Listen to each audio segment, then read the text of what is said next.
The class today, I'm going to be talking about witch blood and kind of concepts of witchcraft in historical and traditional modalities of understanding the concept.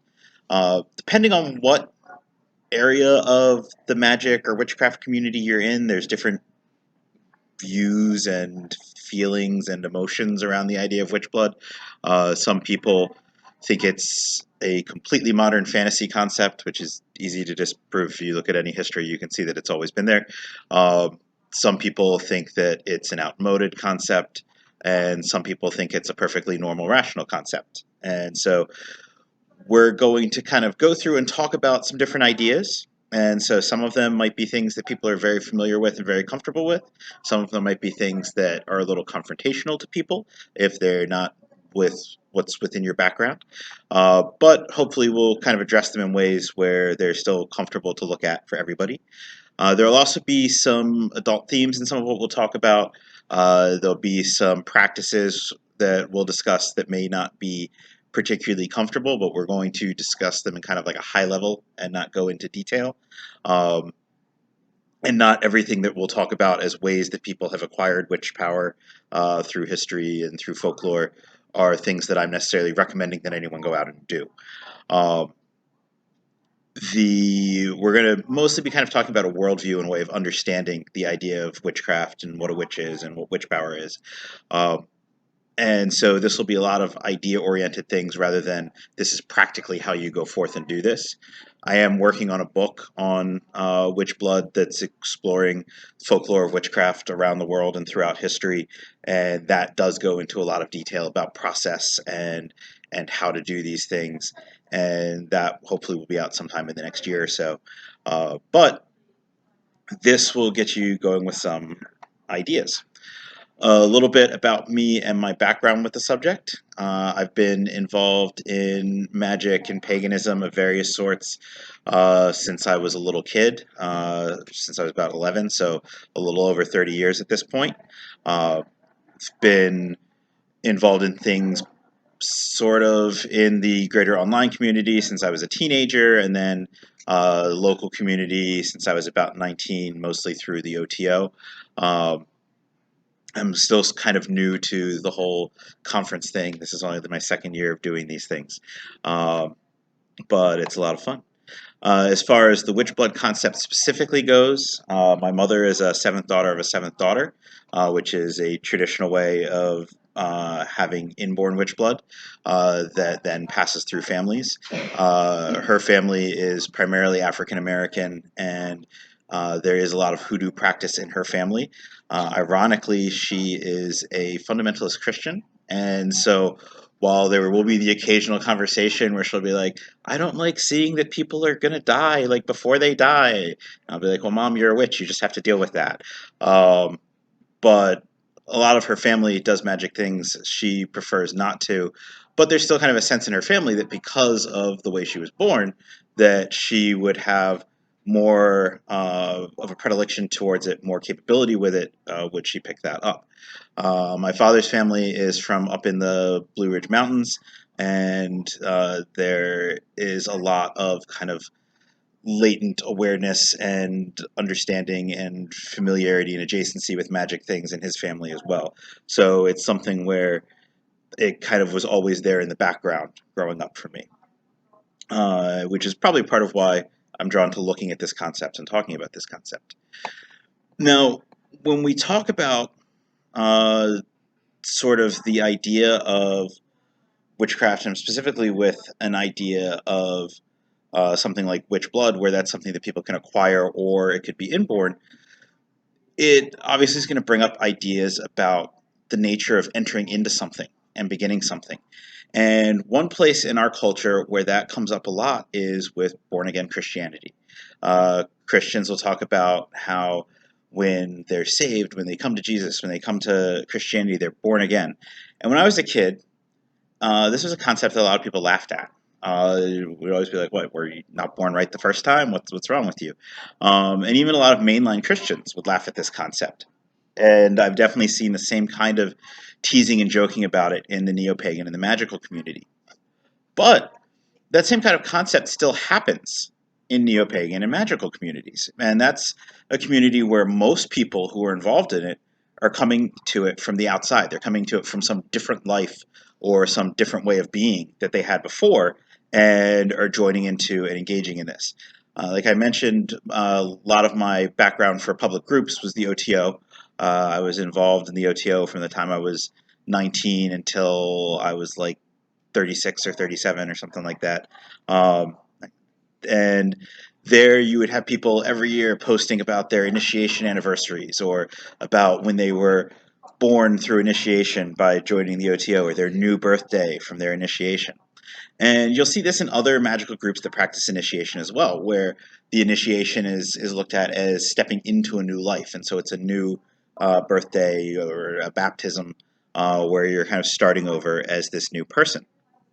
And outside of initiatic traditions, generally in neo-paganism, you'll find a lot of people who kind of talk about finding neo-pagan religions as a way of awakening to who they really were or returning home. But sometimes people will also talk about it as sort of being born into a new life, where they're letting go of things that they were before and ideas and things that were important to them before, and finding this new way of being. Um, but in these contexts, when people talk about being born again, it's usually purely psychosocial. There's not anything where you can look at those people and see that there's something intrinsically different about them or about who they are or what they're able to do at that point. Uh, they might get a new sense of belonging. There may be new comfort, more happiness, or feeling at home because now you're not just in whatever it is that you felt pushed to do or whatever society told you you had to do, but you're in a lifestyle or a community that you've chosen that fits you more naturally. And that can be a great thing. Sometimes it also comes with letting go of past traumas and past issues, and that can be liberating and healthy and healing and important. But are these concepts of stepping into something new or creating a new self something where there can be more radical change? And I think that kind of brings us into the concept of witchcraft, because witchcraft, it's magic. It's about being able to change things, making things that are real and perceptibly different than what they were. Um, but when we kind of discuss what kind of change is possible when you look for an intrinsic change in entering into witchcraft or acquiring witchcraft as opposed to just a psychosocial change, it can be kind of tough to discuss that without determining what it is we mean by witchcraft. And that you would think would be super easy. Like most words, you can say them and people are like, okay, I know what that is. I can define that word. I can talk about that word. But people are terrified of defining the word witchcraft. We treat it like it's this nebulous, undefined concept, which, just for the nature of words and language, words don't demark nebulous, undefined concepts. They create definition, they create groupings, and they cut out the things that aren't part of the word. Um, a lot of people like to keep it loose, and they'll say that a witch is someone who practices witchcraft. And on the surface, that seems like a relatively simple, easy definition, but any first grader will tell you you can't define a word with the root of the word. So to say that witchcraft is what witches practice, or witches are people who practice witchcraft, it's just circular at that point. Um, but most people struggle with coming up with a clearer definition than just equating witchcraft to magic. But when we look at history, there's lots of types of magicians. Not all magicians were witches. Even during the height of the witch craze, there were people who were magicians who could work in royal courts, who could work amongst the nobility, who were wealthy people who were just fine, uh, and no one thought of them as witches. There wasn't a concern about them being witches because people understood that witchcraft was a specific sort of magic, or witches were a specific sort of people who did magic, and not everyone who did magic was a witch. A lot of times people will talk about, like, oh, well, witches and cunning folk were the same, or witches were midwives. But when you look at the history of witch trials, a lot of midwives and a lot of cunning folk were people who turned in witches. And a lot of the work that cunning folk did was to stop witches. So they didn't understand themselves as being the same. They understood witches to be people who were out there. They understood themselves to be people who did things that were kind of similar and related, but there was a difference in the way the community understood them. Um, when we look outside of the English language, a lot of times we'll see groups of practices that are put together and described as what would be illicit or what would be illegal or what needs to be pursued by the religious courts. And they didn't necessarily have a single word for a witch, but they could still identify, like, these are the features, these are the practices, these are the things they engage in that make them a witch, that make them dangerous. And people will often say, well, they went after everybody. But the church actually frequently wrote to inquisitors and to courts, and we're like, no, leave these things alone. We don't care about folk magic. We don't care if people are doing folk magic. Let them do that. We want the people that are dangerous. We want the people that are engaged in heresy. We want the people that are in league with devils. That's what we want. And so it was something where, even in that perspective of prosecution, it was still considered a specific thing that was separate from other sorts of magic. So the witch historically was something that was always more specific than the magician in general, even if there was overlap between the two. Some people today will say that a witch is a witch because they decide they're a witch. And that's even more open, because you could just be like, well, I like the archetype of the witch in a political sense, and so I'm going to call myself a witch to draw on that archetype in my political life. And there could be nothing magical, nothing religious, nothing at all about the person other than that decision. They could just say, I like witchy clothing, or I really like the craft, and so I want to think of myself that way because it's empowering, and so I'm going to use that word.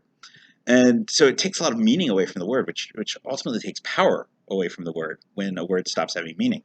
And so that's something that we really want to be on our guards against, is giving up that power by allowing the word to be so diffuse that it does nothing. Um, there, even when people kind of take on the idea as an archetype or as a fashion statement or as just something they casually want to associate with, there can still be meaning in taking that on. It can still affect how someone thinks of themselves. It can still affect how they feel, and that can affect how they carry themselves and how they're able to maneuver through situations. But I think there can be a lot more meaning when we allow there to be power and gravity to the meaning of the word, and when the purpose of the word is power, when the purpose is taking on power to actually accomplish things and change things beyond just changing how we feel about ourselves. And that concept of witch power is wholly tied to the idea of the supernatural other, which is something that barely exists in contemporary witchcraft. It's becoming more of a concept as we're seeing more tradcraft. Yes? Can you a little bit more descriptive about what you mean by supernatural other? Oh, I'm going to be very descriptive soon about it.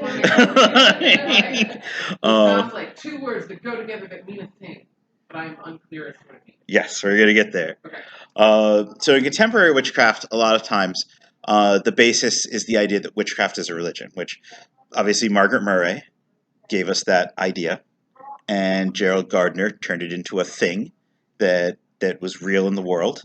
But it was maybe not as real in the world before that.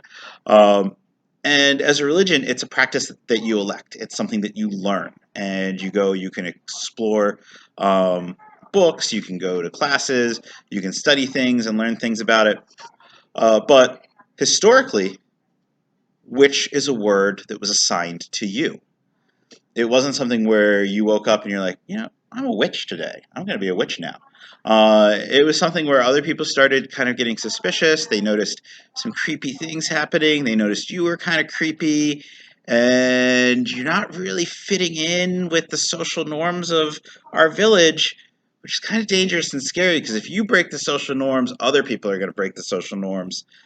So, like, we're all over here, but you're over there. You're the other. You are the thing that is not us. You're the witch. And so part of the idea of the witch is tied to the fact that it's a name that sets you apart from the group. It others you. It makes you different from what everyone else in the community and society is. And that's something where other people recognize that about you. It's something that's part of who you are and how you are recognized adjacent to the rest of society. Now, there is an argument that pagan identity is inherent in the concept of the sorcerer in the early use of the word witch, particularly the earlier Anglo-Saxon form witcha. Uh, Part of this is based on the idea that when that term was originally used, it was describing Danish invaders who were still pagan and used magic, whereas Anglo Saxons at that point had adopted Christianity for a few hundred years by then.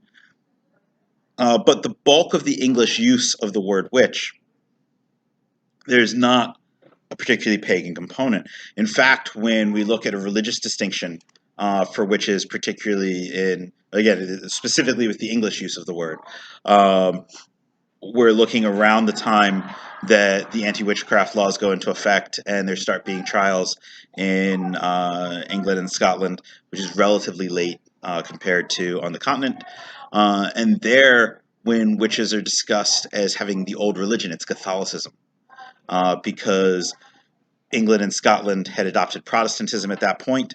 The anti witchcraft laws were largely about rooting out Catholic elements in Christianity and associating those Catholic elements with sorcery and witchcraft and illicit magic. So, is everyone familiar with Isabel Gowdy? When Isabel Gowdy talks about preferring the old religion in her trial, she's talking about Catholicism and how she still has Catholic elements. When John Dee denies his witchcraft, he is asserting that he is a good Protestant, that he is not a Catholic. That's part of the denial that John Dee makes. So, for the most part, well, also looking at pagan cultures where we have figures that we would now use the word witch to describe, like Kirke or Medea, Recto, and various others. Those are all people who are within the same religious modality of the rest of the culture. They're separate. They live apart from other people. They have magic that other people don't have. They do weird things that people don't like talking to dead bodies. But they still are connected to the same gods and the same religious traditions that the rest of society is. There's not a religious separatism inherent in that. And we look at other cultures throughout the world where we can identify figures that would be described as witches in anthropology or in a folklore context. Those people are also not religiously distinct from the surrounding culture. They're socially distinct. They are still the other. They're still considered dangerous because in some way they break the social norm or in some way they're antagonistic to the rest of the community, but they're not necessarily religiously different. They're not people that have foreign gods or have foreign rituals. They're still part of the same religion that the rest of the community is. So ultimately, while witchcraft is othering and the witch is other, it's not specifically because of religious affiliation, the way that it's often viewed in a modern context. And in that modern context, there's often even a rebellion against this concept of the other. For people who were around through the 80s and 90s, and I was like tiny in the 80s, so I don't know exactly what it was like in the 80s except from hearing about it. But you've got the Satanic Panic, and you've got people trying to be safe. And so there was a huge push for a long time. Witchcraft is just like everything else everyone does. Your librarian, your school teacher, your postal worker, they could all be witches. And spells, they're just prayers with props, and we're all just normal people, and it's just our religion, and we're all just fine, and we're not scary or dangerous. Contemporary religious witchcraft was adamant about not being the other for reasons of safety, whereas historical witchcraft, being the other, is central to the concept of the witch. Historical and folklore concepts of witchcraft overwhelmingly paint the witch as quasi-supernatural. And this is where we get to that supernatural other. The witch is, well, at first, so the concept of supernatural. A lot of people in neo-pagan communities and magic communities are going to be like, there's no supernatural. Everything's nature. Everything exists in nature. But that's not how people thought of the world, really, ever, until, like, just now. But you've got nature, which is a living being. It's a living world. And nature looks up to the heavens and the celestial world and sees the beauty of the celestial world. And nature sits on top of the inferno, or the chthonic or infernal world. And so those places are separate from nature. And so that's where you have space for the supernatural in a traditional worldview, that nature is a specific part of existence. And then there are other parts of existence that are not part of nature. And there are spiritual realities that bleed from those other parts of existence into the space of nature. And that's where we begin to engage things that are supernatural. And so the witch being quasi-supernatural means the witch is human, but the witch is also something else. And that's kind of like a weird concept to wrap your head around initially. And I remember when I was in school studying folklore or anthropology of witchcraft, and we would look at all these witches in these different communities in like South America and Africa, and I was like, are these people or are these boogeymen? Like the the other sorcerers and the sort of magical priest figures that exist, and often there'd be multiple layers where you'd have kind of like your religious magical figure and then kind of a separate magical figure, but they're still in the community and they're still okay and they're still cool. And then there's the witches, and the witches are scary. Uh, it's when you look at those witches, you're like, does a person do this? Is this somebody where like you can walk outside of the village and you can find their hut and they're there, or is this somebody that they've imagined? And when you read the descriptions, it's like half and half, where the same figure, sometimes they sound like this supernatural thing that's the evil air that flies through the night and makes you sick, but sometimes it's the person down the street, and the same story might contain elements of both, because there's this quasi supernatural element where it's a person, but it's a person who has spiritual powers and spiritual capabilities that are different from the okay sorcerer and the priest sorcerer, and are different from what your normal person encounters. And we see those same things in European witchcraft, and they're almost identical in whether you're looking at Europe or South Asia or South America or Africa. The features around night flight and kind of the quasi spirit nature of the witch are pretty much the same. Uh, Part of this idea is not just that the witch has elements that make them seem like a spirit, but that they're able to engage in activity in a more free and communal manner with spirits and the spirit world than regular religious functionaries and regular people. And we see that kind of also when we look at uh, shaman figures, where they're able to travel in spirit, they're able to be possessed, they're able to interact with spirits and speak for spirits and let spirits speak through them. When we look at witches, witches travel in spirit. They go to parties with goblins and Lady Habundia or Diana or Harlequin or the devil or whoever is ruling over the wild hunt or the night sabbat, which is change into animal form and travel to those places and party with spirits and have feasts with the spirits and have carnal relations with the spirits. And sure, you've got magicians who they'll go into their little oratory and they'll say their prayers and they'll call spirits to talk to them, or they'll make a spirit appear in a crystal or in some smoke and they'll talk to spirits, but they're not acting like a spirit.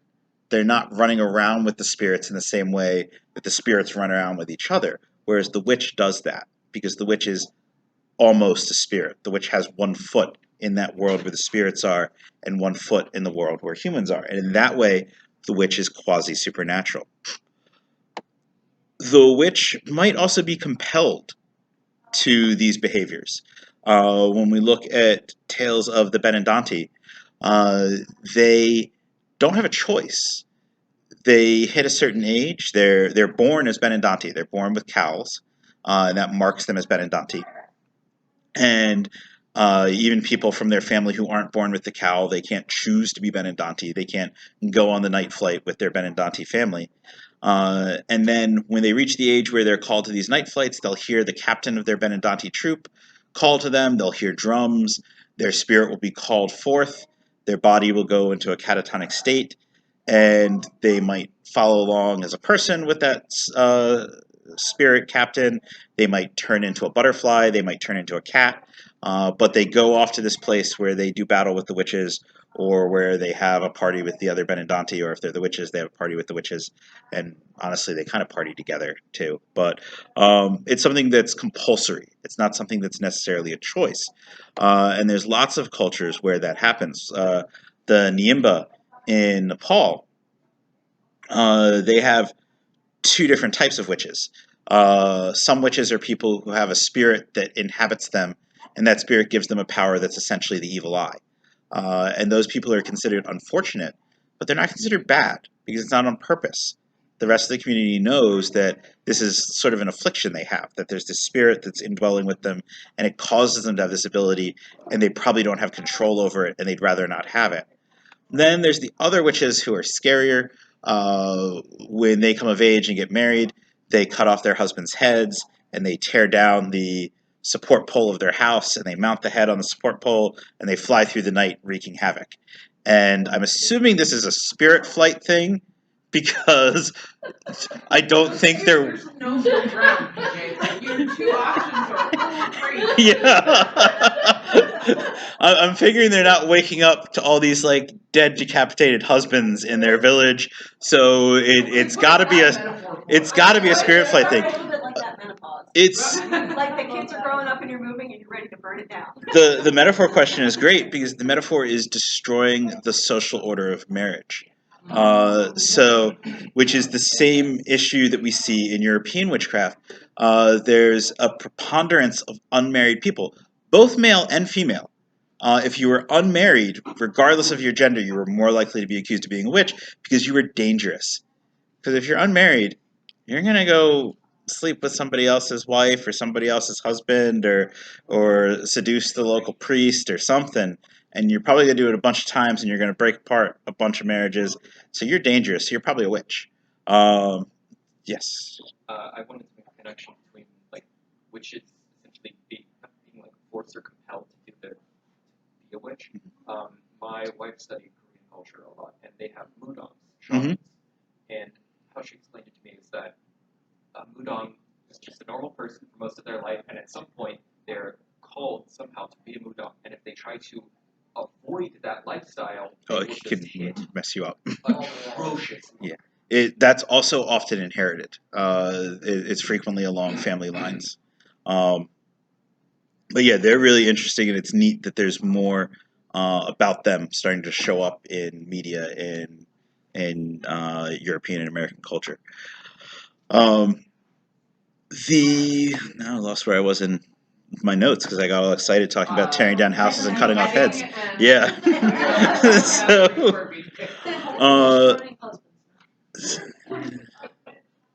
So a contemporary way of understanding this is that the witch is both human and spirit, which everyone is. Everyone is human and spirit. But the witch is human and spirit in a way that's different from a typical embodied living human. Now, certain types of spirit work, particularly consistent work with the dead, can create a state that's not unlike this, but it's not quite the same either. So, like, if you do a lot of work with the dead, you might find, like, possessed homeless people coming up and talking to you in ways that are clearly messages, or people who live in relatively marginal situations because they're already kind of a step closer to the spirit world and are easier for spirits to grab onto, coming up and communicating with you in ways where you're like, okay, well, this is clearly this god or this spirit coming and telling me things. You might find more dead-related stuff happening to you, or death chasing you. If you do a lot of work with the dead and aren't balancing it out with life work. But it's a little bit different from you have a nature that is kind of this wild spirit nature and is going to fly out at night and party with spirits. People living in conditions of marginalization, as I just mentioned, or people with certain differences in mental functioning also often exist in a state adjacent with the spirit world. But rather than having kind of the benefits of witchcraft or witch power, they are simply like more susceptible to partial possession or temporary possessions. the witch is liminal, and the witch is other. These are inherent concepts of the witch and are important to understanding the witch. They're concepts that are not the same, but they are very related to each other. Now, this concept of the other, what is that? Because, like, in English, if we say, like, oh, that's the other, that just sounds weird. It's not a normal English construction. It's a social concept by which a person or being is set apart from the community for some difference that's perceived as defining their identity. This is not always limited to individuals. It can be applied to subgroups that are distinct from the overculture and that are disallowed from the community, sometimes to the point where they're not seen as human. There's a lot of people who've pointed out that it's important to recognize when we look at the history of witch persecution in Europe specifically, that a lot of the stereotypes and means of persecution around witches were things that had previously been stereotypes and means of persecution around Jewish people. That a lot of the same sorts of things were said about one group or the other. There's a lot of descriptive elements that are the same between one group or the other. There's things you can see in kind of the imagery and caricature of each that are related to each other. And there are some theorists who say that part of this was it was harder to scapegoat the Jewish community because they were a whole community of people that were together and coherently a group, whereas witches were vulnerable because they were individuals, they were nebulous. You could just say someone was a witch, and maybe they were, maybe they weren't. But there wasn't like a group of them as a whole community living together that could defend themselves or fight against this. And so, as communities needed people to scapegoat and needed people to other in order to sort of galvanize the community itself, it became easier to do this with something more nebulous than an actual group living within the community. Sometimes this can be a matter of recognizing existing differences. Sometimes there are like differences that groups have that are real, and sometimes we recognize them. Sometimes we have to recognize that maybe not everyone in the group has those features, but they might be things that are common in a group.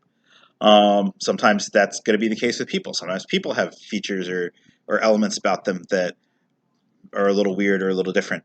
And the last time I gave this presentation, I'd had more time to be around at the conference, and actually that morning, the first people I ran into were like, "We didn't even think you were part of the conference. We thought you worked at the hotel," because I was wearing a dress shirt and tie and a sweater to present in. Decided to be a little more casual today, but at conferences like this, you can see like a lot of people dress in ways that set them apart. They carry themselves in ways that set them apart, live in ways that set them apart, and so they're actively embracing being the other in some way. And so sometimes there are actual differences that can be recognized that are part of this process of othering. But sometimes it's a matter of creating a perception of differences to justify exclusion. So there's obviously nothing inherently wrong about being different. Being different is great, but and sometimes recognizing difference can be great, but this process of othering can involve things where the in-group builds up exclusionary thinking and exclusionary rhetoric around the out-group or the individual. I've seen some magicians try to describe the concept of the other as any sort of non-human spirit entity, but again, the term comes from social sciences and is not specifically related to magic or the supernatural. Yes. If I can make a linguistic note, in English we don't really use the word the other, but in Russian it's very common to say ours and not ours. And you can use that to refer to people or places or things, anything. It's a very tribal kind of understanding. Ours, not ours. Yeah, it's also in German a more common construction, which is part of where I initially encountered it. In fact, the first encounter I had with it was in a cultural studies course when we were looking at the 1931 German lesbian film Girls in Uniform, and the concept of the other and othering and visually creating a sense of difference with how someone was depicted was an important part of understanding that. And honestly, I have loved this concept since I was introduced to it in cultural studies and in studying German. And I'm kind of thrilled that it's now become common in discussing magic and witchcraft. And like when I was a teenager, you had a few people who discussed liminality frequently. But now that's something that's everywhere. Everyone discusses liminality. And so it's great that those things are exploding. Part of this concept of the other is that there can be power through othering, and you can also be othered by power. Now, being other is consistently marginalizing. There is always going to be a marginal element of being the other. Being separate from the rest of the group is always going to put you in spaces where there are things you may not have access to, or things that it's harder for you to have access to, or spaces where there is less safety because you aren't part of the rest of the group. There's always a marginal element to the other. But part of being a witch is that the witch can take power from marginal spaces. Being marginalized also allows you to move through spaces that non-marginal people can't move through. It allows you to move through experiences and navigate experiences that people who haven't experienced marginalization don't know how to move through, aren't comfortable moving through, aren't capable of moving through.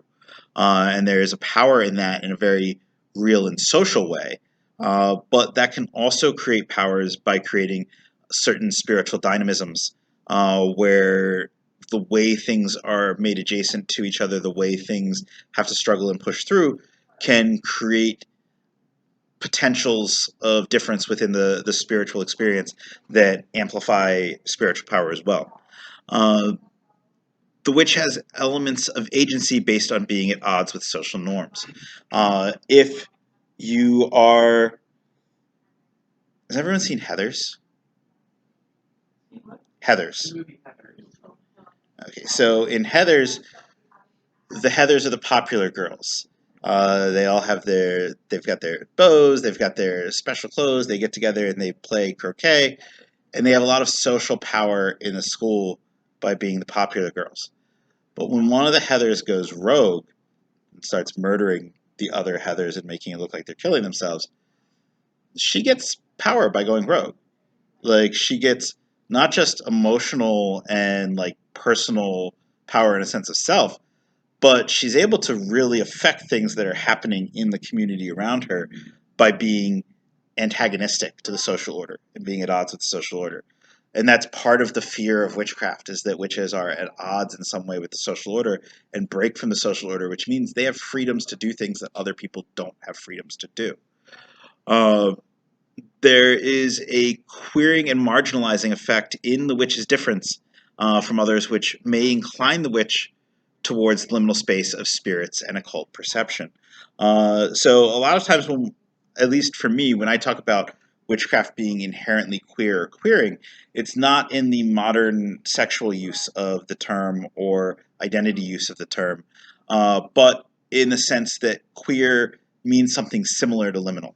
That queer means something that's not in one space or another space, but is sort of strange because it straddles and moves between spaces. And this is the same thing that liminality is. Another fun way to say it is that the witch is quantum. The witch is between different possibilities, potentials, and polarities.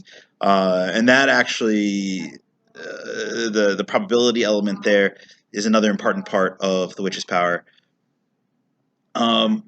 Being in those spaces also creates occult perception. If you are constantly moving between things and constantly unsettled, constantly unable to be in one space or another because you're straddling and moving between spaces, you're going to see things in both spaces at once. You're going to experience and feel things in both spaces at once. And so having that, where that starts to bleed into a spiritual space where you're partially between the human space, partially between the spirit space, you're going to inherently begin to develop perception in those spirit spaces and perception of things in the spirit world and occult forces that other people who aren't in that liminal space don't have. Another element of the witch is that the supernatural nature of the witch involves power which is inherently othering. While being othered can push you into those spaces where you begin to be forced to pay attention to things that are separate from the norm, forced to pay attention to things that are separate from what other people experience, the power that is inherent in the witch also pushes you into those other spaces. It pushes you into that connection with the spirit world, opens your eyes to those things, and gives you the agency to control and manipulate and influence things in that world as well. So there's sort of a circular element to it, and not in like a tautological circular element like a witch is someone who does witchcraft. Witchcraft is something a witch does. But circular in the sense of the more othered you become by being this different sort of being, the more it puts you in connection with other things in that othered space. The more, and that kind of amps up the power and the connection to that nature and that power. The more you have that power and that nature, the more different it's going to make you, and the more it's going to change your perceptions and the way you think about things and the way you do things and connect to things, and that's going to then push you back into that space further and further. And so you'll see some people in tradcraft environments. And to clarify again, my background's not tradcraft. Like I distinguish between historical and folklore witchcraft or hereditary witchcraft from tradcraft. Tradcraft is still a modern construction that is still ultimately influenced by Gardnerian witchcraft, although it's moving into that more historical hereditary folklore modality. But you'll see people in tradcraft talk about that the goal of the witch is to become more and more spirit over time, that you become more and more that wild entity that's not as tethered to the human nature and is more engaged in the spirit elements of one's nature.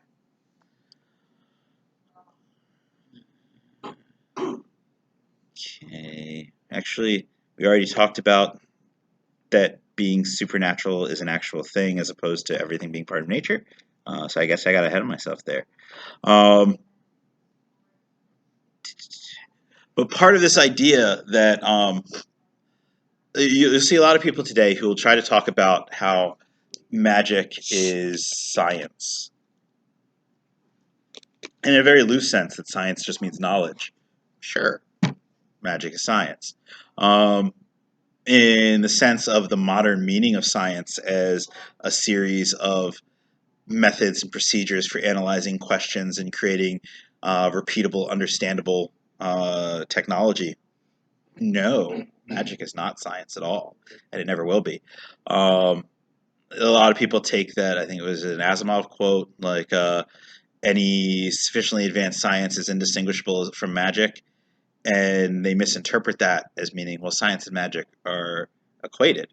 No, it just means that if you have really advanced science, it'll trick people and they'll think it's magic.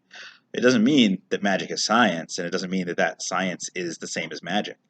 But by trying to make science and magic the same, and by saying there's no such thing as the supernatural, we put magic in a safe, rational space.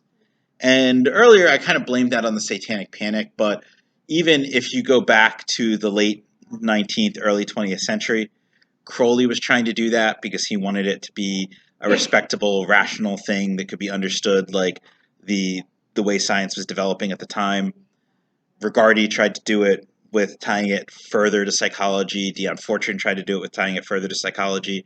And the two of them had a huge impact both on popular magic that followed them and on neo-paganism as that developed. And so that perception that magic and witchcraft are part of the same thing that the rest of nature is, and they're rational and they're scientific, was something that was there and then got amped up over time. Because that idea of it being rational makes it sane. It makes it safe. It means people don't have to judge you if you're doing something that's rational and not something that they see as irrational or weird. It means that it's not something that you have to be scared of being hurt by it, because this is a normal, rational, measurable thing. It could be fully in your control. But witchcraft should not be and is not safe or conventionally rational. It is rational. It's just not conventionally rational. And because that conventional rationality is based on a materialist view. And witchcraft doesn't work in a materialist worldview. If we look at traditional worldviews, again, we talked about nature being the personification of creation and as a portion of the world rather than the whole world. But yes. I take just a quick step back to Mhm. magic and science, not typically repeatable. Magic is not always repeatable.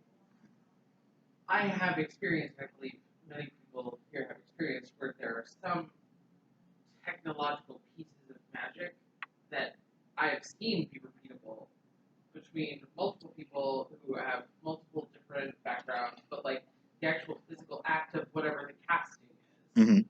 works the same way for multiple people. Do you have an opinion on like is that for the sorcerer's kind versus like where I would say that there's definitely an element where you can say there's certain techniques, certain approaches, certain ideas that work enough to say these things are true. And if you look at magic going back to Mesopotamia, because the earliest human writings include writings describing magic, the way that they conjured spirits in Mesopotamia is the same way that they were conjuring spirits in Greece and Greco-Roman Egypt, which is the same way they were conjuring spirits in Byzantium, which is the same way they were conjuring spirits in Arabia, and the same way they were conjuring spirits in medieval and early modern Europe.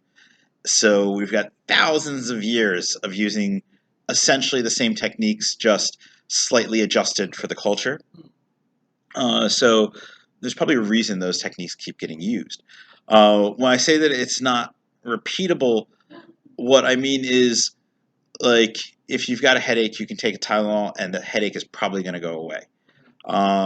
But you could do a magic ritual that follows those same basic pieces that we know typically work in some way or typically have some effect, and you will probably get an effect. The effect might not be exactly the effect you're expecting. Um, it might not be an effect that you immediately notice. It might be an effect that's way better than what you were expecting, because there's always going to be factors that we can't see and can't measure that will impact how magic works, and so we can't fully troubleshoot it ever. I think there was something here, and then Yes, yes. one question slash comment. Could it be that those kinds of things, the practices that work for multiple people, is because we are all human, and therefore we access the spirit world or whatever in the same way because we are all the same type of being. But it could be that whatever we're working with, powers, energies, or entities on the other side are very different than us and each other, which adds to the kind of chaotic nature. Yeah, I think that goes into the same idea of there's certain elements we can't measure, can't predict. Yes. Yeah, I was going to use an analogy. You drop a pebble in a pond, it will always make ripples. Mm-hmm. You drop a pebble in a pond, it will always make ripples. But the ripples are never going to be exactly the same. Right. So in that way, not repeatable. And yet, the laws of physics, in this case, are always the same. So the laws of spiritual interaction may be the same, but the actual interaction may not be repeatable. Definitely. I appreciated how you said witches like exist in the quantum, Mm-hmm. because like as it applies to science, I think that like for me, magic, my conception of magic, it exists in like the Heisenberg uncertainty principle, right? Like or Schrodinger's cat, right? Like that space where the cat is both dead and alive, that's where magic lives, right? That it exists in the possibility. And there's this like thought experiment, like hydrogen atoms ticking a tape, like hydrogen only has one electron, right? So it's supposed to tick the tape one. If you let the tape go, it goes like 2 sometimes. You're like, wait, that's not supposed to happen.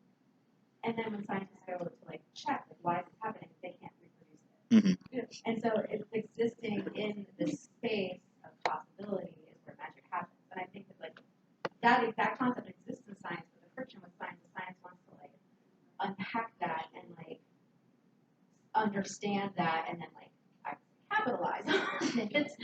And I think that like which as other puts us in a place where we're comfortable with not unpacking the mystery. Like magic exists in the mystery, it exists in the possibility, and that's okay to those of us in the other space. Yes. You know. So anyway, I appreciated your like link to the quantum. It really made a lot of sense. Thank you. So when we look at traditional views of witchcraft in most cultures, uh, the witch's nature is something that the witch possesses naturally or the witch acquires. So the witch is a state of being. It's not an identity that you adopt. It's not a series of things you do. It's what you are. But this state of being can be transient. And that transient nature of the state of being can be that, again, maybe someone is not a witch and then they do things that cause them to become a witch.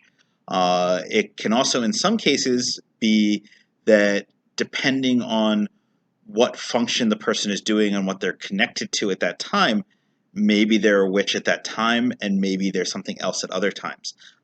There's an Anglo-Saxon poem where there are witch figures, but these witch figures sometimes function as witches, sometimes they function sort of as Valkyries, sometimes they function as Disir, and sometimes they function sort of as humans. And so they can move through multiple functions and multiple states of being depending on what they're connected to at the time and what they need to be doing at the time.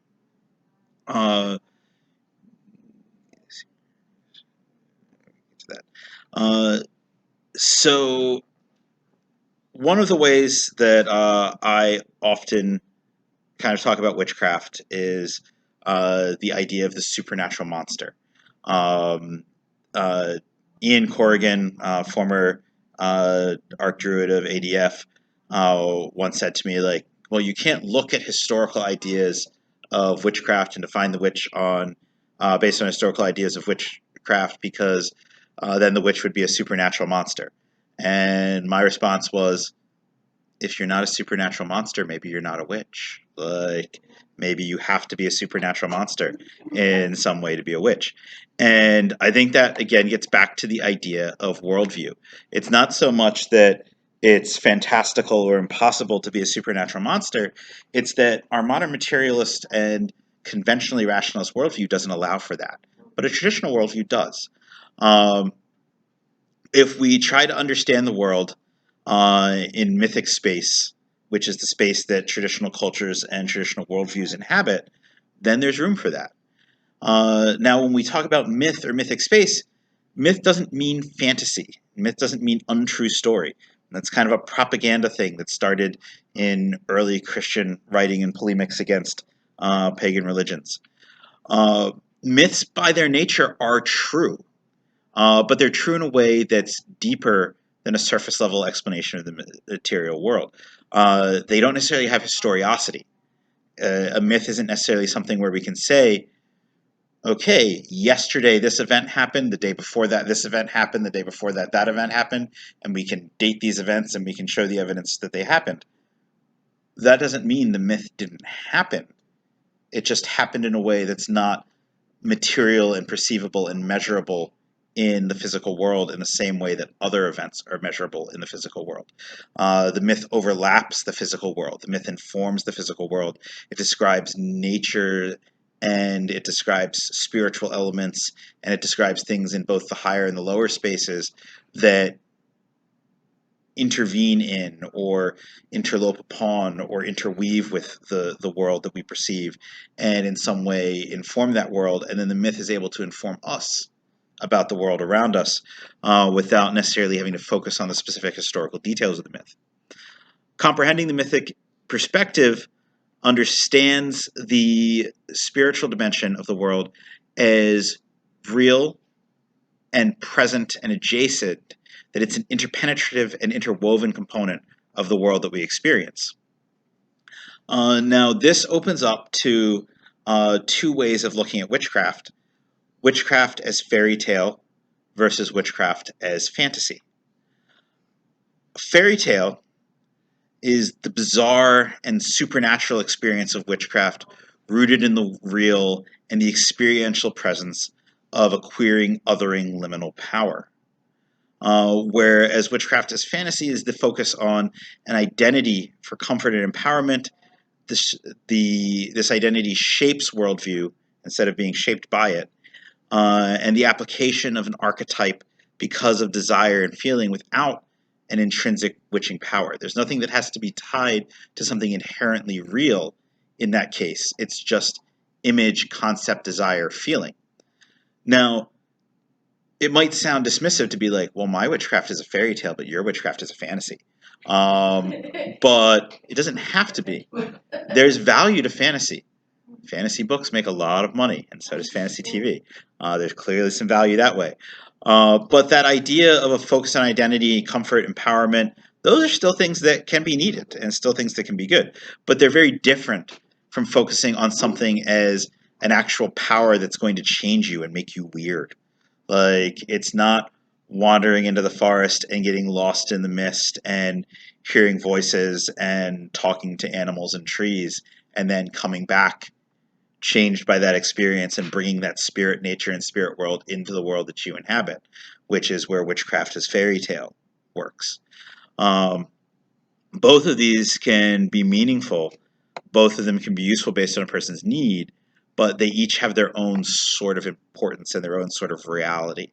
One is sort of, again, that psychosocial reality, where one is a reality that's a little bit more down in the dirt and gripping the earth.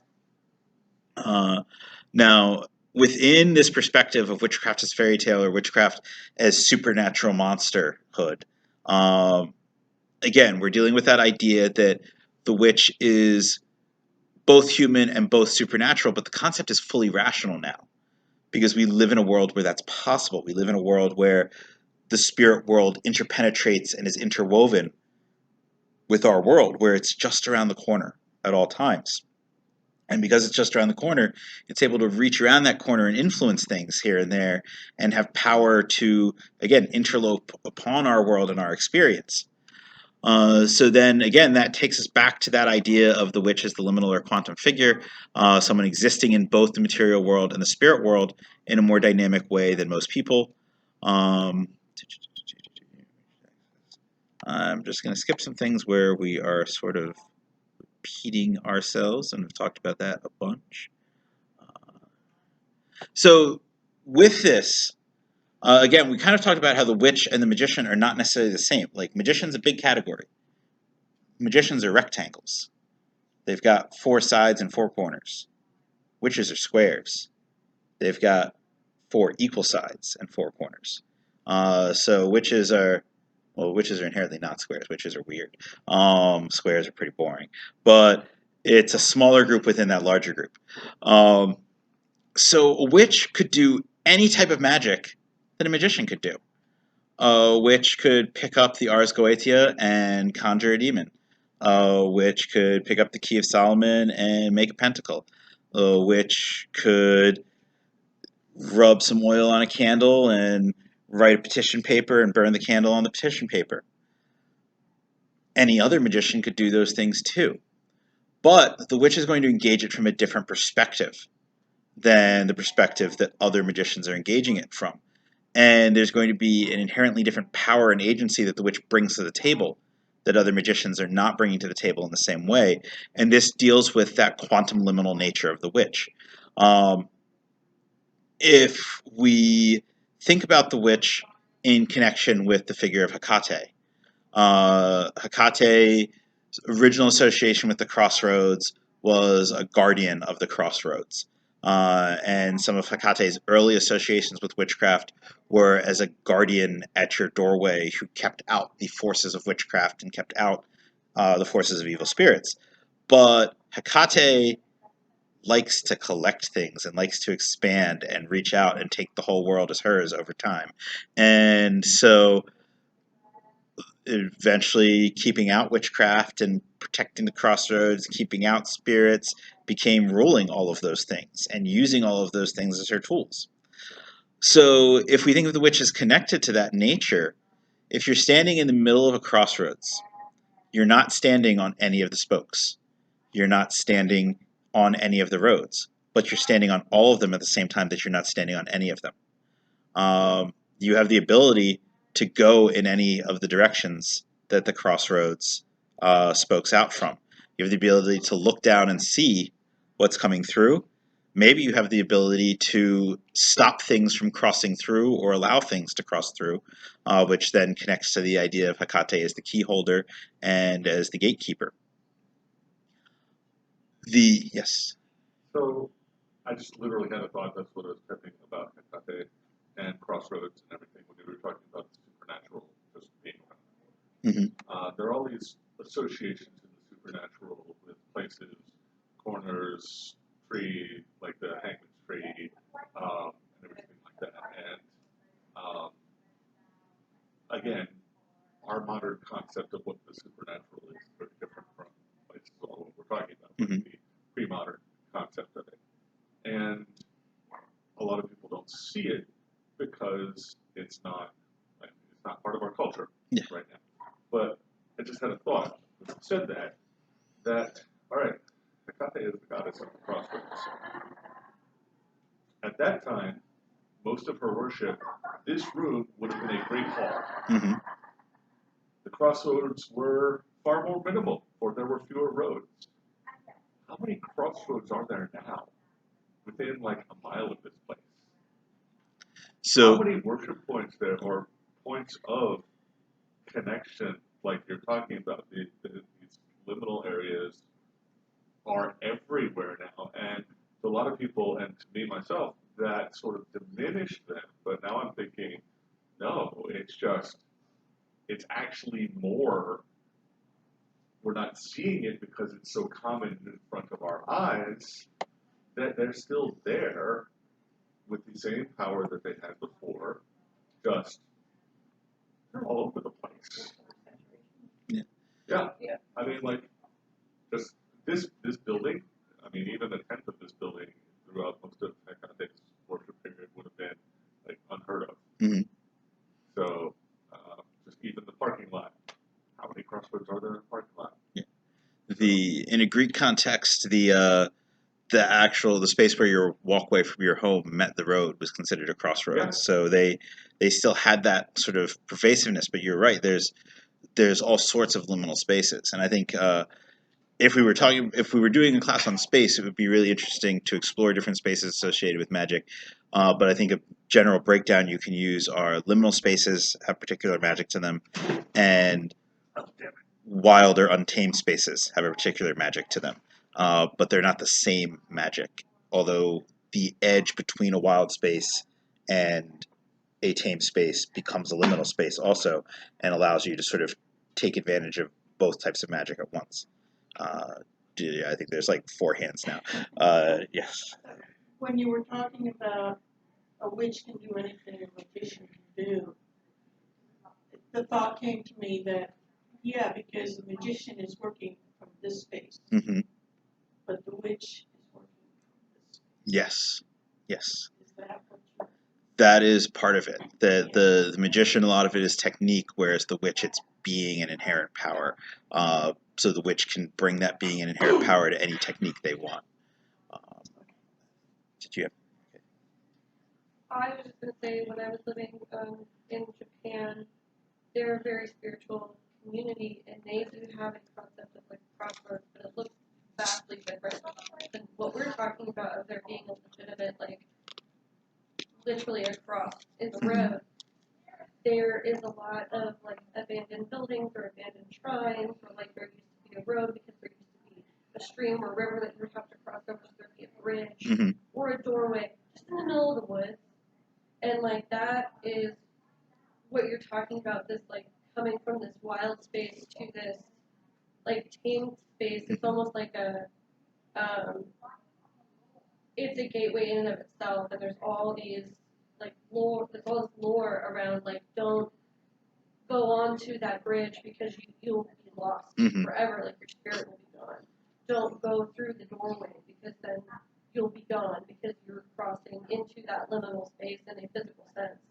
And it's all over the place. So I find that really interesting that we look at it from a very strict, like it has to be a cross in a road, where we have things all over the place, even here in America, where there's abandoned buildings and there's random bridges to nowhere, and there's random, doorways to nowhere that we can utilize as well. I just thought that was And you'll see that if you, as you kind of like broaden out perspectives through magical cultures, like in Kambanda, you have the cemetery, you have the beach, you have a bunch of different spaces that are liminal. The edge of the forest is liminal, whereas the forest itself is wild, and so there's two different magics that you have there. Similarly, the water itself has one magic, but the beach, where it's the edge of the water and the land, is a liminal magic, and so that's a different magic. The cemetery is a space for humans and a space for spirits, so it's a liminal space. But then, like you mentioned, abandoned houses, those have magic to them, like abandoned buildings, because some spirits don't like people. Right. And so they go and they live in spaces that people have abandoned. And so then that's like a consideration you've got to have if you're moving into a space that used to be abandoned for a long time. Doorways. I did it.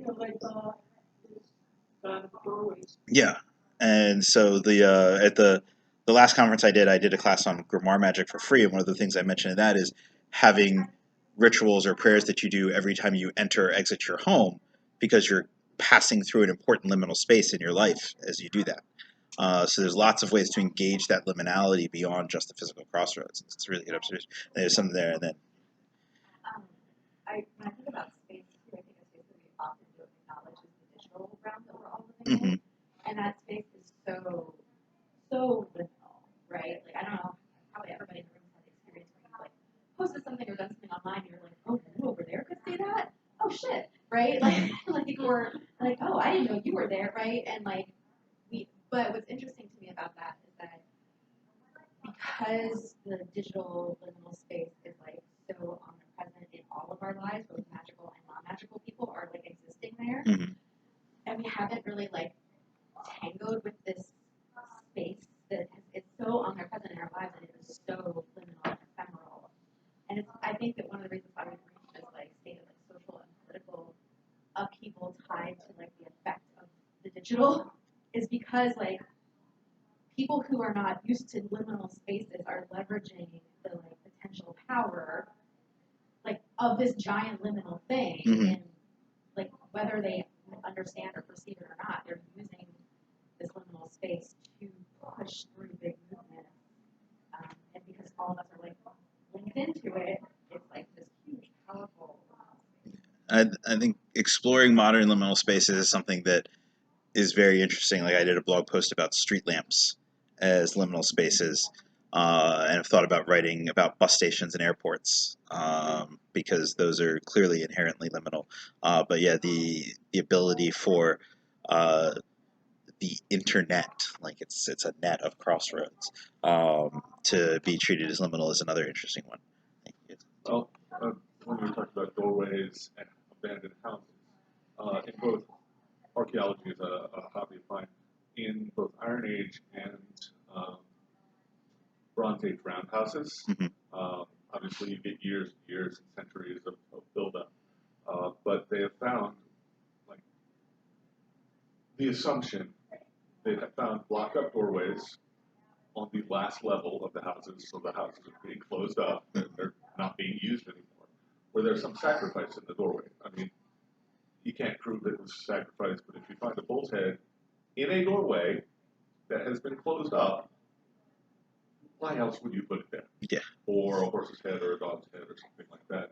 So there was obviously even then ritual about closing up an abandoned building, making it so that it is not officially a place for humans anymore, and changing its spiritual nature in essence. And possibly establishing a guardian spirit with the pool or the horse. Yeah, could be. I thought about that. So I'm going to try to summarize a couple things here, so we can get to some of the semi-practical elements before we run out of time.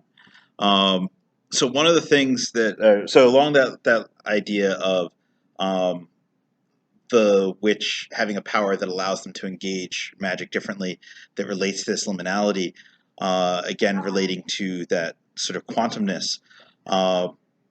If you understand sort of the quantum is that there's a series of possibilities of presence throughout the entirety of space, but there's different probabilities for the presence to occur there. But particle could be present anywhere along that probability wave. Witchcraft has a similar element to it by being liminal. A witch is someone who stands at the middle of potentials. And part of the magic of witchcraft is allowing all the potential outcomes, all the potential roads that could move through a circumstance to sort of pass through you and exist within you simultaneously, and then identify the one that's birthed into the world.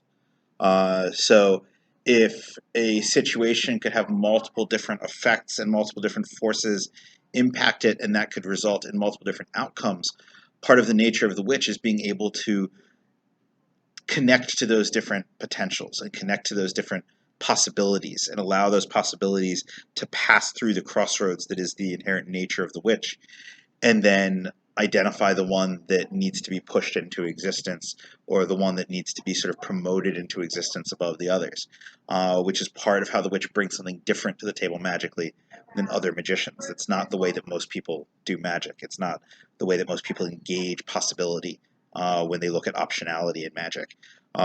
There's an external element to it in most sorcery, where you're like, okay, these are different things that could happen, and I want this thing to happen, so I'm going to do magic to pull this thing into what's happening. Whereas for the witch, you're standing in the space where everything is possible and everything could happen, and you're saying, this is the one that I'm going to release out into the world. It's almost an opposite perspective because of the relationship to possibility. Now, that again goes into our ideas that sort of relate to witchcraft from an historical perspective. Again, the witch is othered, the witch is supernatural and inherently liminal, and the witch is a possessor of witchcraft. An important part of framing that traditional concept, or that historical concept of witchcraft, is not that the witch is a doer of witchcraft or a user of witchcraft. The witch is a possessor of witchcraft. Craft, or croft, the root that we take craft from, can mean a skill or knowledge, but it can also mean power. And my interpretation of this is that witchcraft means witch power rather than a witch's skill set, and that the early use of it was likely referring to the power that the witch had. And again, we talked about how that power is an othering force, and it creates that liminal relationship and that ability to leverage change. But it also means, again, ties to the idea that the witch is a state of being. If witchcraft is a power that you possess and you have it because you are a witch, because that's what you are. It's who you are. It's not an assumed identity. It's something that's natural to you. So witches can be born, or witches can be made. And an argument against the idea of people being born as witches is often, well, you have to learn witchcraft. You have to learn the things that witches do. But if witchcraft is a power, if witchcraft is a nature, if witch is a nature, then it's not something that you have to learn. It's something that can be intrinsically inherent, that the elements that you learn can be learned from spirits, they can be learned from your own nature, they can be learned from the world around you, rather than having to go pick up a skill set from books or a teacher. And that fits with a lot of historical depictions of witchcraft, where witches go to a sabbat and they're given whatever the witch Eucharist is, that is their initiation, and they instantly know all of the elements of witchcraft as part of it. Or a witch is given a spirit, and that spirit teaches them witchcraft and tells them how to do their magic and what things they need to do as a witch.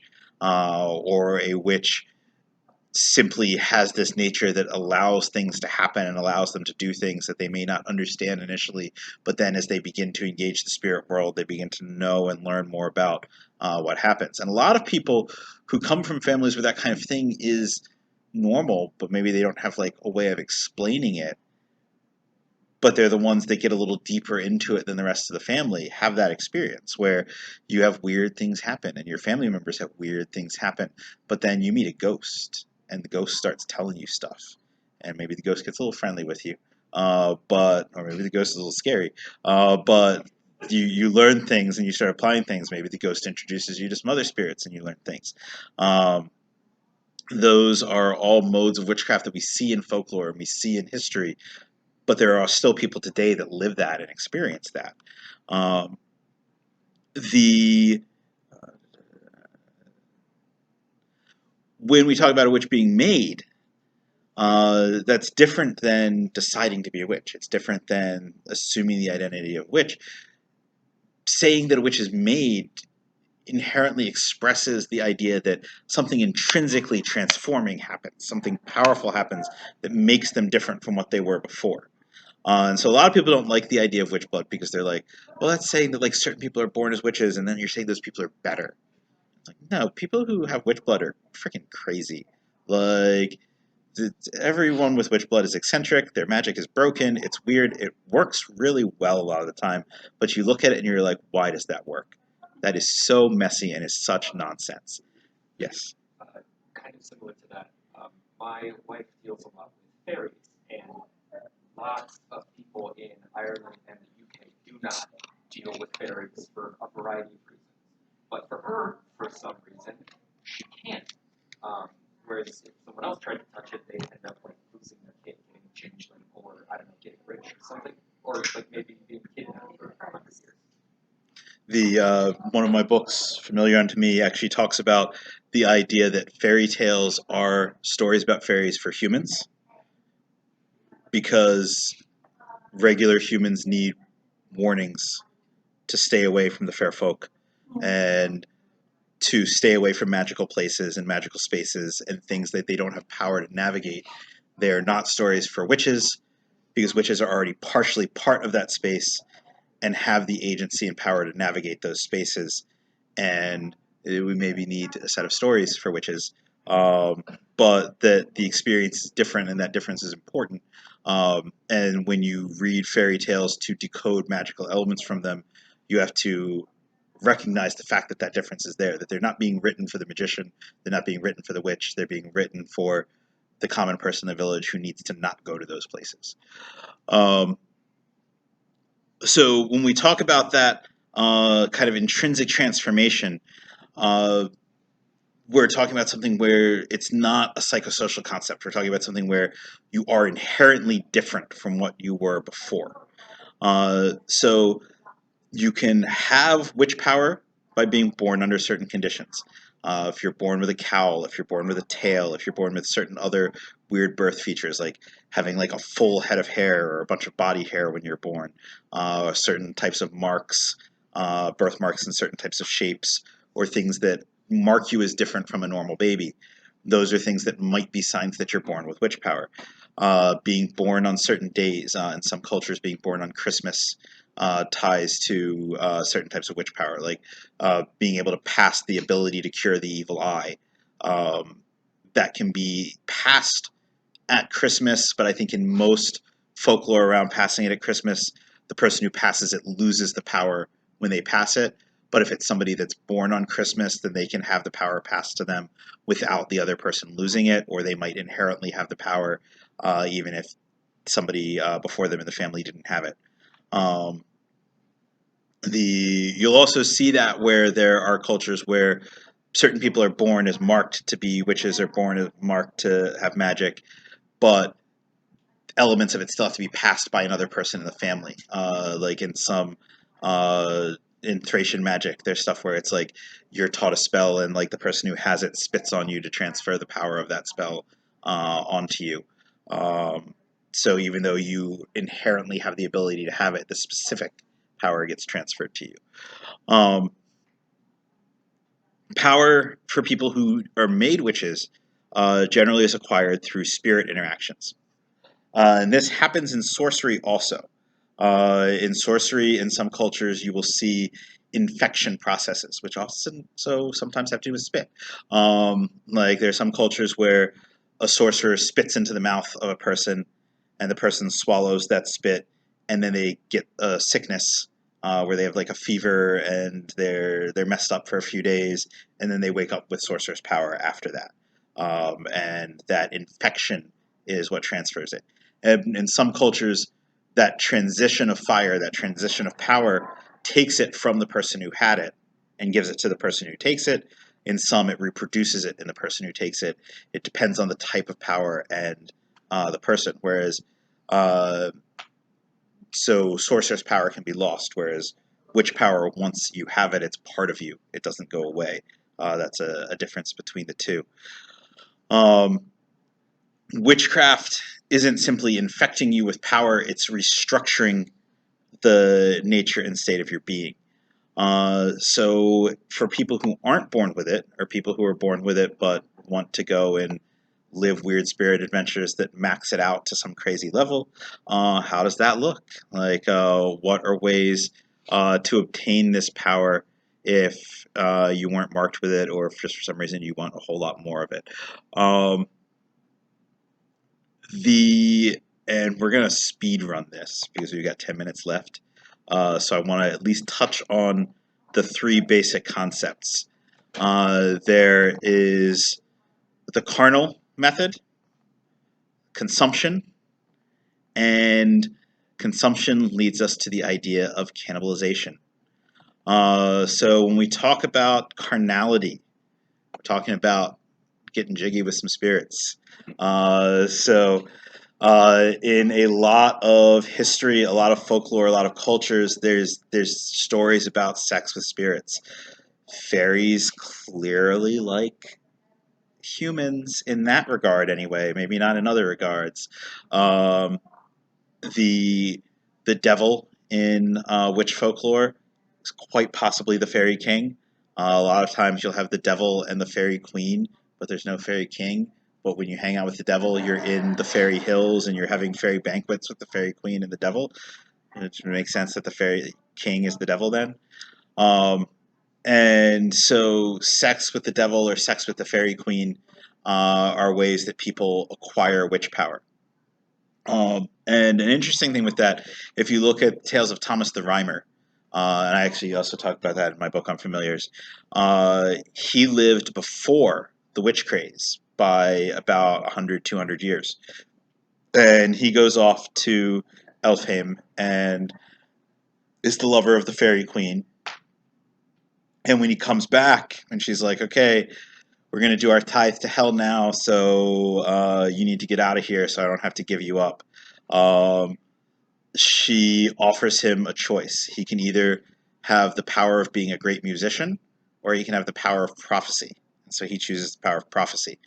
And he goes back and he becomes an important figure in British history to the point where his prophecies became the basis of like major political and historical decisions in Britain for hundreds of years after his life, because he went and had sex with a fairy and got power from it before it was not culturally acceptable to do so. Yes. Whereas Andrew Mann, he had sex with the fairy queen, apparently had a bunch of fairy children with her. He learned lots of magic from her and gained power from it, but he got killed for witchcraft for doing it. Isabel Gowdy had sex with the devil. Janet Broadhead had sex with the devil. This concept of having sex with a powerful spiritual entity as a way for them to transfer power that makes you something different from what other people are and turns you into a witch is something that's very common both in historical accounts and folklore accounts of witchcraft, and is something that's still popular in fantasy stories. Um, we could go into breaking down stuff about the details of some of how this works or examples from different cultures. I will point out that this is something that exists around the world. You have the Nephilim in the Bible, where the Watchers come down and they're like, man, those human women are hot. Let's betray God and go have sex with some humans. And they produce the Nephilim as their children, which are powerful giants that eventually become demons when they're killed. But the women they have sex with learn cosmetics and witchcraft from them, because cosmetics were a form of magic in the ancient world. Greek heroes are the product of mating between gods and humans. Heroes in Greek culture are always demigods. So, like Jason and the Argonauts, Jason is not a hero. All his friends are, and that's gotta suck for Jason. But Jason is a heroic figure, but he's not a demigod like everyone else is. I think he probably has some demigod heritage down the line. But witches also are consistently semi-divine figures in Greek culture. Medea's father is a demigod, witches also are consistently descended from Helios in Greek culture. It's always Helios is the god that is the ancestor of witches, and Hecate is their teacher, which is a weird thing that is like sort of accidentally right about modern like eclectic Wicca with the moon and the sun thing. I don't think when they put that together that they were looking at that element of Greek culture, but it's weird that it lines up that way. Um, the although lunarity and Hecate, like there's different things about like how early or late that is as part of what she rules over.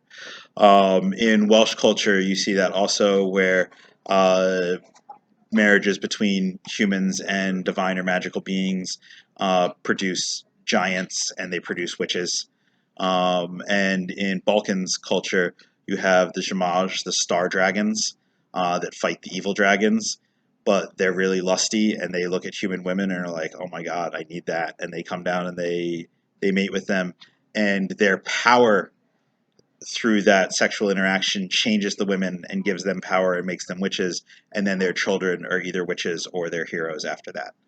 Um, the the witch's familiar also, there's elements of the witch's familiar as being a sexual partner as well as a source of power for the witch and a teacher for the witch. And so there's lots of elements where that carnal connection comes in to the witch obtaining power. Consumption is something that is kind of a less common one that we see discussed. Kat Heath, the author of Elves, Witches, and Gods, Spinning Old Heathen Magic in the Modern Day, who actually also lives local to here, but I don't think that they're at this conference.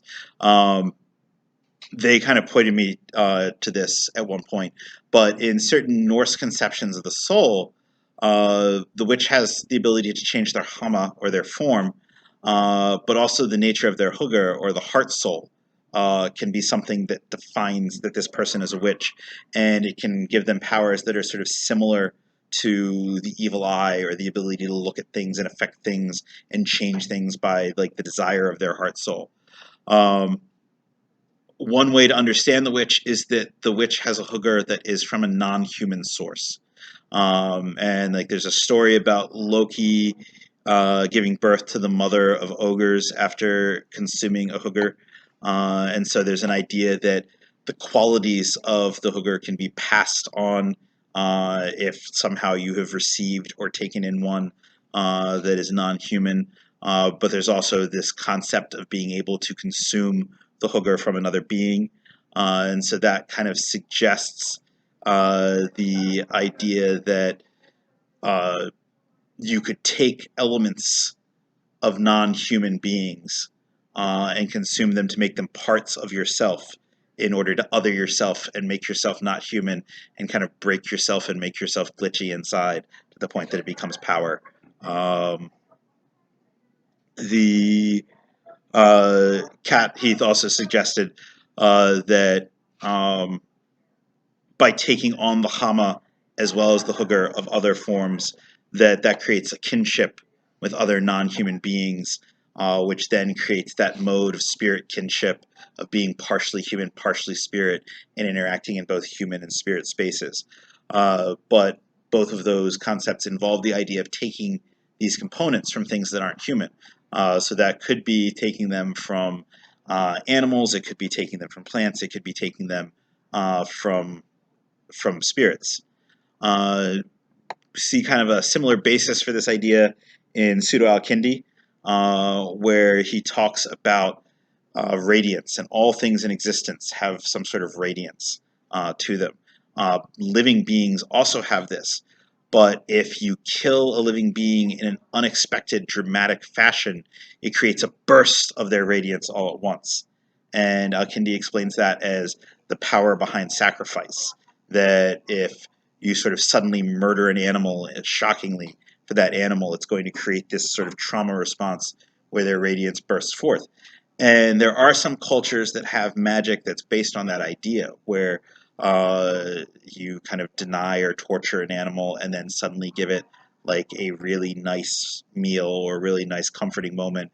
And then in the middle of that moment where it's freed from that torture, you kill it. And then you're able to collect its spirit because the spirit is now empowered by that inconsistency that it experienced, that sort of pain and then relief from the pain and then being snuffed out at that moment where the pain is finally relieved.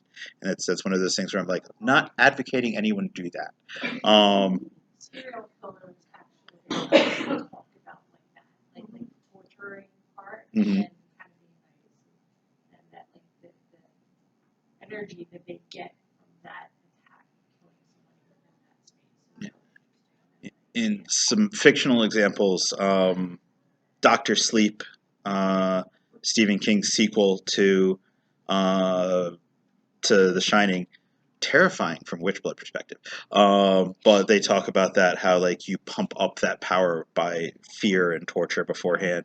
And I can't remember the name of it. The Jack the Ripper movie from like the 90s or early 2000s. Yeah, like that was again like the serial killing was like building up this like spiritual power in it. I'm not familiar with The it. Black Witch. The Black Witch is Interesting. The so that was actually one of the next notes, is that that's a really common thing to see in fiction. The idea of kind of killing an animal or another being in order to instrumentalize its spirit or its power magically. But it also shows up in some folklore. One of the newer areas of study in anthropology and folklore is the idea of dark shamanism, where they look at figures who basically are like witches in the early modern period and the medieval period, where they have spirit flight, but then they also consume things on the spirit flight. And so you'll have witches where it's like they go into the rooms of children or people at night and they eat from their soul and consume the spiritual power, and that's part of how they feed their power. In some cultures you'll have, and they turn into like animals, they turn into cats and things that are somewhat predatory already. In some South American cultures there's a tie between dark shamans and the jaguar spirit, and so they take on the elements of the jaguar spirit and then they go and they eat from the souls of other people and other animals in the community in order to gain and feed their power. Which brings us to the final idea of cannibalism, which in this case is not eating people, but more the idea of like when you cannibalize equipment and you take equipment and you take it apart and you rebuild something with the broken equipment and other pieces of broken equipment. Um, Katerina Pejovic, the author of Zhimaj, talks about how in Balkan folklore, uh, you can have people that are become witches because they are the sexual partner of a Zhimaj or they're the descendant of that partnering with a Zhimaj. But you can also have certain types of powerful spirits or gods that can decide that they need someone who has witch power to do something. And so they take a human and they break the human apart spiritually. So your soul gets sort of ripped into pieces, and then they take other non-human soul components and rebuild you with pieces of a non-human souls. So maybe they take parts of the fair folk or parts of other sorts of magical creatures or parts of animals, and they put those together in order to form this new soul for you. And so your body is still human, but your soul is now this supernatural monster. Your soul now has elements that are human and non-human, and so that puts it in that queering othered space where it's different from other things around you. It's got impulses and components that are different from other things around you, and so it's able to perceive things from those other spaces as well and interact with those other spaces and travel through those other spaces. And it also makes it terrifying. So when these witches encounter other spirits, that gives them a certain agency and power over other spirits because they have this power, they have this thing that makes them different. They're not like a normal human. And so they're able to sometimes command spirits because those spirits perceive that power and that difference in them that makes them something else. So that, I think, wraps us up on time, and we kind of rocketed through those last couple things. And the last bits, we're just sort of talking about what things there are in common between those ideas and kind of concluding it. But yeah, basically the conclusion then is witch blood or witch fire or witch power is something that in a traditional modality is understood as being inherent within the witch, but it can be inborn or it can be obtained. It's inherent in the sense that it becomes naturally part of who the witch is indelibly and what the witch is indelibly, and creates their ability to do magic, allowing them to do magic in ways that are slightly different from how other magicians would, but where they could still use the techniques and modalities of other magicians as well. But in order to sort of understand this and have that perspective of becoming spirit or haunting your world or being this thing that's the liminal supernatural monster, you have to approach the world from a traditional perspective. It doesn't really work in a modern perspective. But there's no reason we can't approach the world from that traditional perspective. We can explore the world from that traditional perspective and still navigate the modern world just fine. We're going to be sort of othered and different anyway. So being able to view the world in this other way that embraces that and empowers that can be kind of psychosocially beneficial, but it can also allow us to tie to things that are beneficial and changing and meaningful in a much more real and intrinsic way. So were there any other questions or comments people had? I know we're a little bit over time, but we're not quite. Actually, I don't think there's another thing until like 1:30 on the schedule. So Can you be born a witch and not know it? yes, which like I think like folks like me, where it's like I was born into a family where there was awareness of this sort of thing, even if though it wasn't necessarily embraced. It's like when I was a kid and I would have dreams about stuff that was going to happen, or I could tell things about people by standing near them, or when my sister would have electronics break because she got emotional, then it wasn't weird. We weren't alone. My mother grew up having those same experiences. Like my mother got locked in a closet in her first foster home because the woman who ran the home was like, "You're a witch and you're going to cast spells on me, so I'm putting you in the closet so that you can't do that." So it was something where even though my mother didn't embrace that element of who she was, it was still something that was understood. And so the idea of perceiving these things psychically or perceiving things that other people couldn't perceive was something where we could sit down as a family and talk about it and make decisions as a family around that without it having to feel weird or feel like something that was wrong. My parents didn't like spirits and didn't like ghosts. Yeah, but if you're in a space where you don't have that, like if you come from a family like that but you're adopted, or it's just skipped a few generations and you're the first generation in a while that's had it, or it's like a remote relative that has it but no one in your immediate family does, I can't imagine what that's like. Like that has to be really scary, like that you're going through all these things and there's no support and no one knows what it is. And that to me is actually part of why I think it's important for more of the magical community to like understand and embrace and discuss this element of magic and experience that's part of every culture on earth. It's just not something that was part of how modern Anglosphere magic continued to develop. Like it was actually part of early traditional Wicca, um, but we've kind of moved away from it in a lot of neo-paganism. But that is part of why I think it's important, is because people who they have these kinds of experiences or they are born into that nature but don't have the language to explore it or understand it, they'll feel alone, they'll feel frightened, they'll feel confused. Actually, the last conference I went to where I gave this talk, someone ran into me in an elevator. One of the people who didn't think that I was part of the conference, who thought I worked for the hotel, and when they heard that I was teaching a class, they're like, "Okay, well, I'll go to your class." And then when I told them what the class was, they were like, "Whoa, that sounds like exactly what I need." And so she and her friend came to the class, and then afterwards she came up to me. She's like, "Oh my God, this is what I've experienced my whole life. I never had a language for describing it. Even when I came to conferences like this, I felt different from other people. I felt like I was still kind of alone, even in a space where these things were things people should be understanding. This is the first time I've seen something where it's actually been like described." And so to me, like that's why I want to talk about these things and make sure people are aware of it, so people not only have the ability to understand it if they don't have it within their own families or within their own homes, the tools to understand it, but so that people who don't have a lot to work with to understand it can deepen and explore it as they are able to understand it more. But yeah, I've always thought that has to be really frightening and crazy if you're like isolated and have that.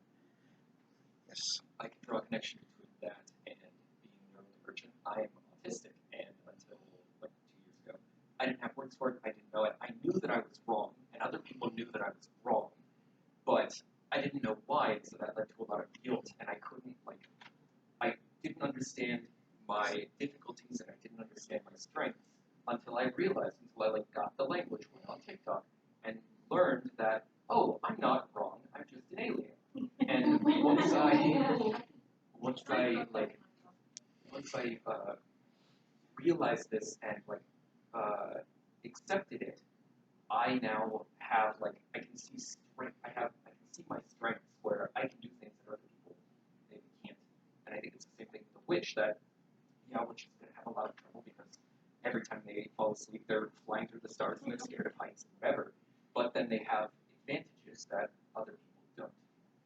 Or they're doing your sophomore year every night before it happens. Yeah. The whole sophomore year. Another presenter at this conference, Sarah Mastros, who actually was teaching in the same time slot. She reached out to me the other day and asked if I thought that witch blood could be described as a form of neurodivergence, and I gave a very, very neurodivergent answer to the question about how. So not just the word yes. No, I was like, well, being that I'm only exploring my own potential neurodivergence now, and then I haven't looked at what other people with witch blood have, and then we'd have to kind of test these things and ask these questions. We'd have to develop a whole additional series of questions, God. and so. Probably. But yes, That's the whole answer. but yes, it did eventually come down to in the sense that it is a different way of experiencing and understanding the world. Yeah, it could be described that way. College, I would say there's a thesis for you. Yes. Yeah. Yes. So that's actually what I'm writing about and researching, and I teach on is neurodivergency of magic, right? Mhm. So my book that I'm doing now, and that's your can I quote you I am an alien or whatever it was you just said. That's my dyslexia, and that heard it was hey, I want that, but then I lost it again. It is being in a crossroads of neurodivergency, trauma, and chaos, and your magic, right? And finding, taking innately who you are and that chaos from the trauma of who you are and creating your magic, right? It's within us, yes. And then the kind of answer, are most neurodivergent people magical? I would say yes, because that's the camp that I'm in. Do they know their magic? Do they know that they have magic? Do they know that that's what they're most likely not, unless you're here. But yeah, this rocks. Can I quote you? All right.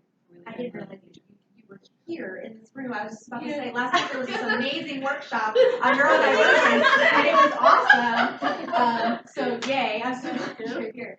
I have a question, but I wanted to put a pin in something first. The notion of the serial killer torture, then make you feel good, then kill you thing. That's a narcissistic tactic too, but you just don't end up with a dead body, right?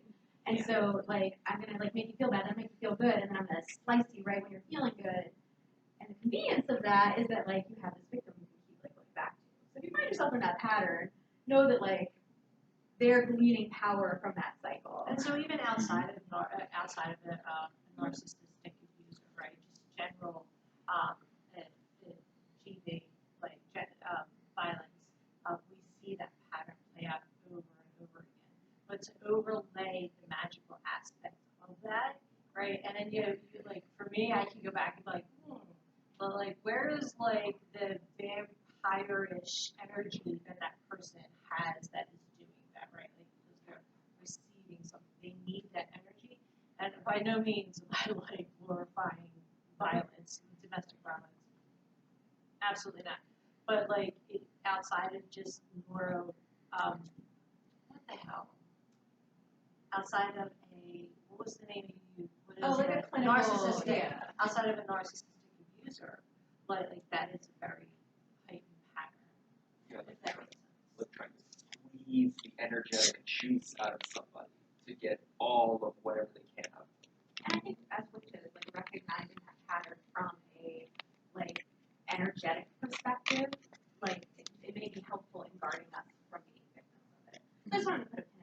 question is.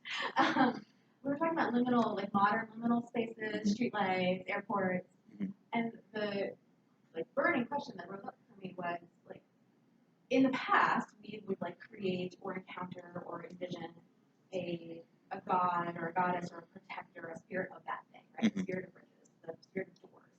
But now we have all these modern things, and we've stopped like making gods for them. So we have all these like modern liminal spaces, and there's no, protector of street lights that we all like is in our parlance or consciousness. There's no like guardian of social media, like So the algorithm is the guardian of social media, and the algorithm is awful. Yeah.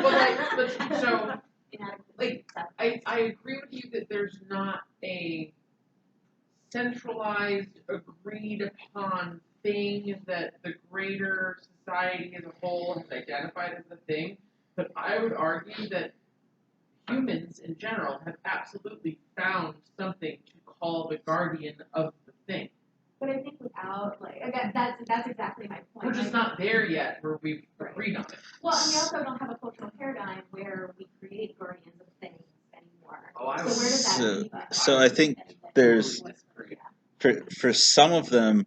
So like for streetlights, Hecate's torches. There were streetlights in ancient Greece. The lamplighters Yeah. from gaslights. Yep, and so like we've had streetlights going back centuries and centuries, or millennia at this point, and that was part of the torch connection with Hecate was the light to protect and the light to see at the crossroads, which was otherwise a dangerous space. So sometimes there are things where we can look back and say, oh, there was something that's a corollary to this in the ancient world, or there was something in the ancient world that led to this, and so there are gods and spirits that are connected to it. An example that I love in Judaism, the rules for electricity are the rules for fire, because electricity is fire. And so sometimes we can also look at that, or we can say something that's modern that didn't exist in the ancient world. We can say, like, okay, it didn't exist, but it's very similar to this other thing that did. And so we'd apply the same rules or apply the same spirits or gods to that. In other cases, there may be things where, like, I'm of the mind that the gods are generally eternal, that they're essentially unchanging, but that doesn't mean that there aren't new things they'll connect to, because there's just elements of them that we didn't see or didn't understand before, or where we can see where something connects to them because it's similar to something else. So as we gain new things in our world and our world expands, we can see like, okay, well, like Apollo connected to all of these things, but this other thing is also kind of Apollo. It also kind of works with Apollo. Or like Mercury is like an easy one. Like Mercury deals with communication. And so cell phones, radios, computers, like all those things end up connecting to Mercury because Mercury already has a super broad category that those things fall under. But it is something where I think a lot of people have not thoroughly explored that or put out material that talks about that kind of thinking or how those things work. So yeah, it's not necessarily out there in the world where everyone's put it together, but it's there for us to find pretty easily. Kind of like Mercury's like, well, I guess that's in my department now. Yeah. Or maybe he's just been waiting for us to discover that part of his department all that time. If I may make another comment about witches and otherness connecting that to the ignorant virgin. There are in historical records accounts of covens of witches getting together. Mm-hmm. But from what I understand, very often witches are solitary. Mm-hmm. Even if there are other witches that they know of in the area, they don't necessarily get together. They don't necessarily get along. And similarly with people who are neurodivergent, like some neurodivergent things, people can get along. Like people with ADHD generally can see themselves in another person with ADHD. But I found with autism specifically, it is so varied that my difficulties and my strengths can be so different from another person who has autism that it's incredibly difficult to make a connection because the brain is so different, even more different than someone who is neurotypical. Is it similar with witches that witches are just very different and don't necessarily jive with each other? That like I think a lot of what we see looking at witches in history and folklore, we do primarily see solitary, alone people, and a lot of where we see conspiratorial witchcraft, where there's like covens that are coming together. It's usually in the more extreme, sensationalized accounts of witchcraft, where people were afraid of Protestantism, so they decided the devil was hiding around every corner, and so there must be demons infecting the world, and there must be a cult of people worshiping those demons. And so those groups probably weren't real in most cases. But then you also have things like the Pendle Witches, where you have a group of people, but they're basically all a family, or people who are kind of adjacent to a family. But then the other witches in the same village hate them. And so, like, the two main witches have, like, a feud between each other. So, similar to, like, me describing my answer about neurodivergence earlier, maybe. I think there'd be a lot more to look at for it, but it's an interesting idea. I think I generally prefer to look at kind of the individual witches in history and folklore. But even with those individual witches, a lot of times they come together in spirit flight. And so you'll have a lot of things where the witches all attend to the same Sabbath, or they attend to the same thing, but they're not like working together as in person. It's like their spirits go to the same place, and they're all like one big party. And like at that one big party, they don't necessarily have to like socialize in a conventional sense. Like they're partying with a bunch of spirits, they're dancing, they're eating, drinking, having sex, like whatever stuff you're gonna do at like a ghost party. And so, yeah, you could still have that thing where they are kind of separate, but then they're able to go do this thing because this thing is where they can fit together. But I think it also ties to the fact that like there is an antagonism, and like I didn't talk about that in this, but the antagonism is also important to the nature of the witch. And it's something that people don't like to think of, but antagonism doesn't necessarily mean the witch is mean or the witch is going to go do evil things or do mean things. It means that the witch is set apart, and so the othering has an inherent us them component to it, and it's not just on the side of the normies, it's also on the side of the witch. So the witch is antagonistic to the structures of the social order and the restrictions of the social order, and the witch inherently tears against those and pushes against those and breaks against those, or breaks them against the power of the witch. And so having that antagonistic element could also explain some of that, where if you've got something where it inherently won't conform and inherently can't conform and inherently won't conform except when it's useful and they choose to, then that is going to create something where it can be tough to kind of like mesh into groups that try to do that, because that's a very individualistic thing. There's also a thing that I have discussed with some people where there could be an element to the othering nature of witching power that does create a sort of underlying confrontationalness, where there is that kind of hunger for certain things that are destructive, or for certain things that force you to be set apart from society and force you to be set apart from others, because there are going to be impulses towards destructive power in that way also, where that might not be a defining element of who you are, it might not be the main thing you do, but there's an undercurrent there somewhere. And so that could also make it harder for witches to gel into groups in that way. I'm so sorry. I just want to time check everybody. It's now almost noon. Yeah. Which means we only have an hour and a half to get lunch and everything else. Yes. And somebody obviously wants to buy books. Yes. And EJ, we could keep talking to you for hours, but I Yes. just want to like be the non-neuro